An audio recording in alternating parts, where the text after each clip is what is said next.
AdSense usually sent payments when you reach or surpass $100.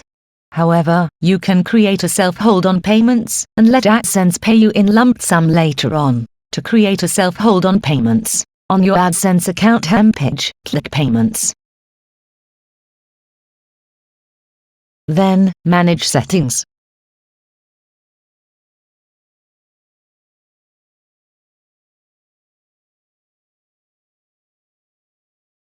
Click the Edit button under Payment Schedule.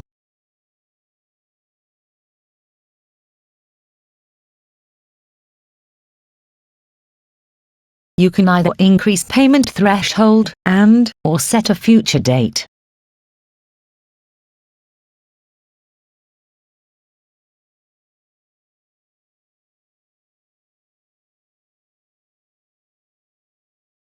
AdSense then send payments based on these settings, that is, after maturity.